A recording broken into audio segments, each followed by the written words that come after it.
Hi guys, welcome back to my channel. Today I am doing the next part in my Swatch My Collection series, and today we are focusing on some of my high brand polishes. So today we are looking at some Louboutin, some Marc Jacobs, and some Dior polishes. I did choose 10 from my pile, and let's just go ahead and jump in. So I do have most Louboutins here, so that's where I will start, and the first one we have is in the shade Rouge. This is a red cream. I mean, there's nothing more to it. It has a great formula. It is a one coater. It is easy to use. It doesn't run or pull. It has a fantastic formula.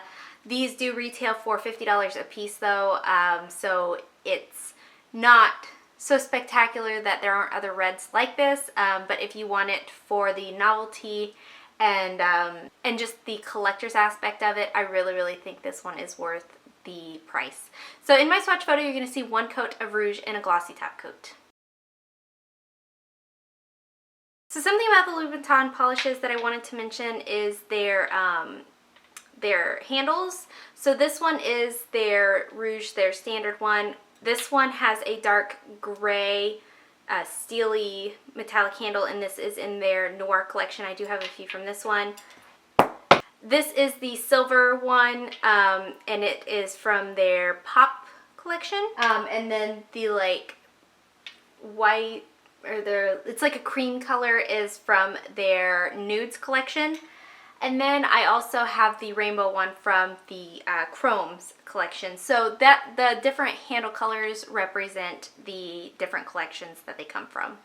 Okay, so moving on, we have the shade Mula, and this is like, it's yellow, but on the nails it does lean slightly to a pea green shade. It has a great two-coat formula, easy to use, easy to work with, dries glossy, doesn't want to run or pull or stain or anything like that.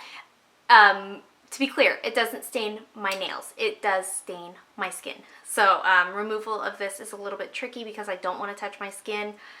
Just nice, careful, pure acetone removal for this one. So in my swatch photo, you're going to see two coats of Mula and a glossy top coat. Up next, we have Loubouchrome II, and this is a nice reddy pink, like a raspberry shade, metallic-y, not metallic, like a, yeah, I guess it is metallic-y shade. Anyway, so this is the only small size one that I do have. Just in a comparison, there is the size differences. The large normal size bottles retail for $50 and the smaller ones retail for $30. These Louboutchromes were only available in this size, so that is why I have it like this. This had a good formula. It has thickened up on me over time. I have had it for a couple of years now, so it is a little bit on the thicker side. It could stand to take some thinner.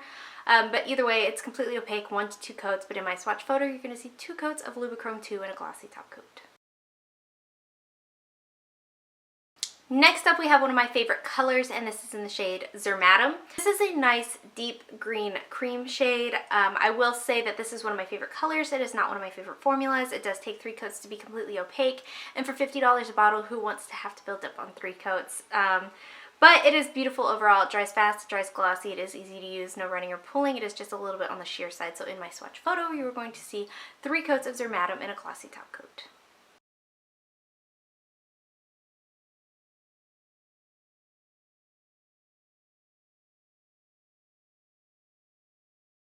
Next up, we have the shade Decollette, and this is a nice light baby pink cream. This one is also a beautiful shade, but it is a miserable formula. This takes 4 coats to be opaque, 3 to 4 coats depending on the thickness of your coats, 3 to 4 coats. It's not one of those polishes either that you could use in 1 coat and have like a nice delicate manicure, because it does apply a little bit patchy and a little bit uneven. So you do need to build this up to complete opacity to wear it, in as far as my opinion goes anyway, but it's a beautiful shade. It's just a wretched formula. So in my swatch photo, you're going to see 4 coats of Decollette and a glossy top coat. Next up, we have the shade Daffodile, and my bottle of this has separated quite a bit. It does look a little bit green on the bottom and gray on the top, but it doesn't affect the actual polish. This is one of my oldest bottles of Louboutin. This, along with Rouge, were my first 2 Louboutin polishes, and they were bought at the same time. Daffodile has a great formula, completely opaque in 2 coats, a beautiful, nice, glossy manicure that's easy to use, easy to work with. So in my swatch photo, you're going to see 2 coats of Daffodile and a glossy top coat. The last Louboutin polish that I have to share with you today is in the shade Miss Mars, and this is a darker gray with blue undertones metallic polish. This is so stunning. It's completely opaque in 2 coats. It's a beautiful, beautiful finish. It's got a beautiful formula. It's not per se original as far as like I am very familiar with indies goes, but it is very original in the sense of like mainstreams and high-end polishes, because most high-end brands do typically focus on cream formulas. So I am very happy to have this one, and in my swatch photo you're going to see 2 coats of Miss Mars and a glossy top coat. Next up, I have the shade Shocking from Marc Jacobs, and I have no idea what I did with my bottle. This is a bright, beautiful neon pink cream, and it's just stunning. It's completely opaque in 2 coats. It doesn't dry matte like a lot of neon polishes do. It's beautiful. Like, it's got a great formula. Just, I don't have anything else to say. This was my first Marc Jacobs impression, and I really, really liked it. So in my swatch photo, you're going to see 2 coats of Shocking and a glossy top coat. Next up, we have the shade Cora from Marc Jacobs, and this is a brownie red polish with like gold to like silver shifting flakies.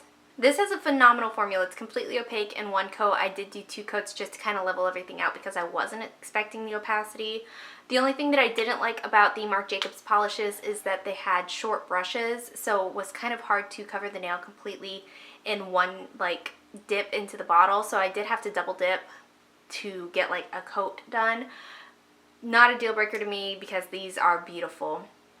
This one in particular does dry down just a little bit dull, so you will want a nice glossy top coat with it. But if you add a matte top coat, it does help those flakies stand out tremendously as well. So in my swatch photo, you're going to see 2 coats of Cora and a glossy top coat. And the last polish I have to share with you today is Precious Rocks from Dior, or Christian Dior. I love this in theory. Like, this is such a beautiful, beautiful gold glitter.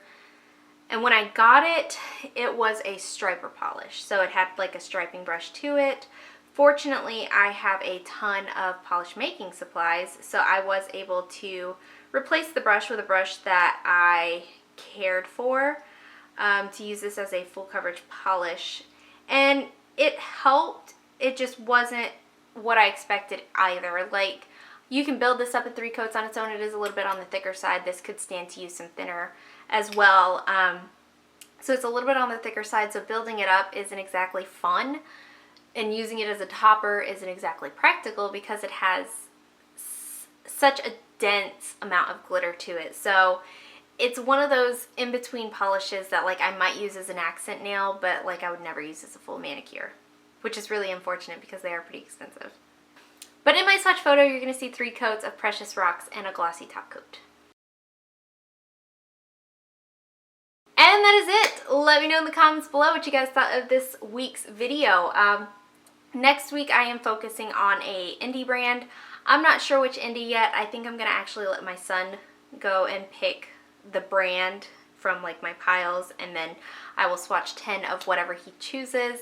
And then the week after I will do my mainstream brand. The week after that I will do my Lemmings list video, and then starting back from the beginning with the drugstore polishes. So hopefully I can get more regular with these. I know I say them every time, but I really hope I can do it. Anyway, let me know what your favorite from today's video was. Give this video a thumbs up if you liked it. Subscribe if you'd like to see more from me, and I will talk to you again next time.